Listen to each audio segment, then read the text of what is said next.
Hey, welcome back to DBANMath. Today we're going to just tell you about the difference between arithmetic sequences and geometric sequences. So an arithmetic sequence is basically one that goes up by the same amount every time.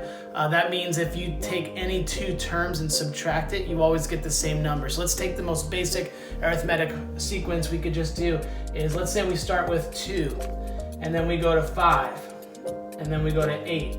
So what's happening is we are increasing by 3 each time. This first term is always called a sub 1. It's just a notation that means it's the first term in our sequence. So this term is going to be a sub 2, and this term is a sub 3. Now, if I wanted to keep going, I could write an infinite amount of numbers in this sequence. The point is that they start at 2. So our first term is 2. And we have what's called a common difference. We'll notate it as D. Now that means if you subtract any two terms in the sequence that are next to each other, you're going to always get the same value. 5 minus 2 is 3, 8 minus 5 is 3, and so forth. If we did the next number, we would get 11, and 11 minus 8 is 3. I could find any term in the sequence. It's very easy. I just keep adding 3. The problem is, what if we wanted to know the 10th term, the 15th term, the 100th term? So the further away we get from our first term, the longer the process is. So the big question is there a way to figure out any term? We'll say the nth term. You might hear your teacher say that. It basically just means any term, a sub 1, 2, 3, up to 1,000,000. So what we're going to do is we come up with this formula that says we start off to find any term. That means a sub n means that we're looking for the nth term. We are going to take our first term, which is where we start, and we are going to add the common difference times n minus 1. The reason we have to add the common difference times n minus 1, just think about this, is from here to here. If I want the second term, how many common differences do I need to get from 2 to 5? I need 1 common difference. So to get the second term, I need 1 common difference. To get the third term, I need 2 common differences, or 2 3s in this case. So it's always the term you're looking for, take away 1, is how many common differences you would need to add to that first term to end up where you wanted. So what we could do is come up with a general formula for a sub n with this particular situation. So our first term is 2, our common difference is 3, and n minus 1 stays the same. So whenever we're looking for a term, we would substitute the n with the term that we're looking for. So let's take, for example, what if I wanted to find the 15th term in this sequence? The 15th term. So we're up to the 4th term here. But I want to keep going, so I need the 15th term. So what I'm going to do is I'm going to take 2 plus 3, and I'm going to take 15 minus 1. So this is going to give me the 15th term in the sequence.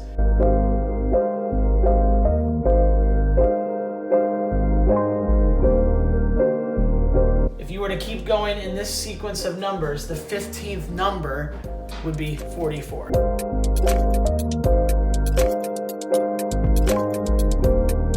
If you had a sequence that were going down, so if I start at 10, and then I go to 4, and then to -2, and so forth, my first term, a sub 1 is 10, and then my next term is a sub 2, which is 4, and my third term is a sub 3, which is -2. You might say, what's the pattern? Well, we're going down by 6. To find the common difference, you always take one term and subtract the previous term. So my first term is 10, and I need to figure out my common difference. Some kids, if you work too fast, you're going to say that it's 6, but you need to realize it's going down by 6. 4 minus 10 is -6. -2 minus 4 is also -6, which is why we call it the common difference. No matter what two terms you take in this sequence you subtract, you're always going to come up with the same number. So just be very careful. So when we write out our equation for this, we have a sub n equals our first term, 10, minus 6 times n minus 1. Just note the difference that it's going to be minus the common difference if it's a negative. And again, if I wanted to find the 20th term in this sequence, I could easily just do a sub 20, substitute 20 in for the n value, and then evaluate this sequence.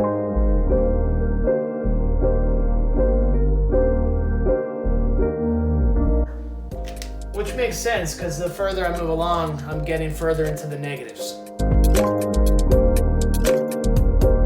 All right, so now we're going to talk about geometric sequences. So a geometric sequence is basically a sequence that just goes up, but it's going up by multiplication as opposed to addition. So let's take a very basic one. If I wanted to go up by multiplying by 3, I would have 2 times 3 is 6, 6 times 3 is 18, and so forth. The pattern would just continue. So my first term is 2, my next term is 6, and my third term is 18. So you might say, is there a common difference to these ones? The answer is no. 6 minus 2 is 4, but 18 minus 6 is 12. So there's not a common difference, but there's a common ratio. So just like for the common difference, we subtracted. For the common ratio, we're going to divide. 6 divided by 2 is 3. 18 divided by 6 is also 3, and that would continue. So my first term is 2, and my common ratio, we'll denote that as R, is 3. So the formula for geometric sequences is a sub n equals our first term times the R value raised to the n minus 1. Now you might say, why is it R to the n minus 1? Why is n minus 1 always involved? And it's not hard to understand. If I need to get to the second term 6, I need to multiply this by how many common ratios? Well, just 1. So to get the second term, I multiply by 1 common ratio. If I want to get to 18, I have to multiply by a 3 and then another 3. So how many common ratios do I need? I need 2 common ratios. So it's always the common ratio, but to the n minus 1. If I need 1, it's the second term. If I need 2, it's the third term. So there's always n minus 1 R values that I'm multiplying by. So how does this play out for this example? I have a sub n is 2 times 3 to the n minus 1. And this formula is going to allow me to find any term in the sequence. So if I wanted to find, let's say, the 6th term, I would have 2 times 3 to the 6 minus 1.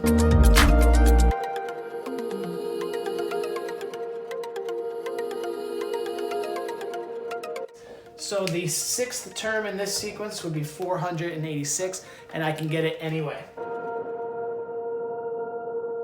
One more geometric sequence that is slightly different. So for example, if I had the sequence 20, and then all of a sudden it went to 5, and then it went to 5/4. Sometimes they look a little bit different.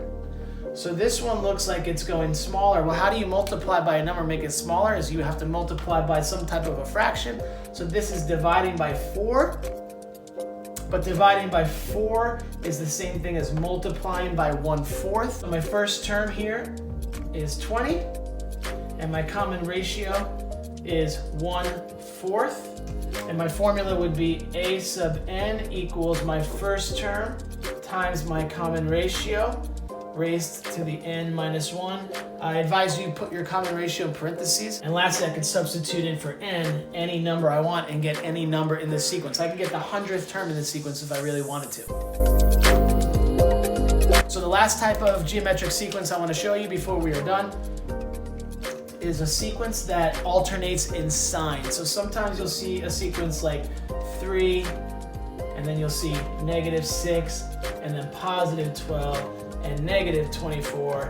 So you can see that the pattern is multiplying by 2, but when the sign alternates, that means that our common ratio is not 2, but -2. 3 times -2 is -6, -6 times -2 is +12, and the signs will alternate back and forth. So my first term is 3. Creating an equation of a sub n to find the nth term, or any term in the sequence. I take my first term, I multiply by my common ratio, and I raise that to the n minus 1 because I always need one less of those common ratios to get to that term in the sequence. All right, so I hope this made sense, and I hope it helps.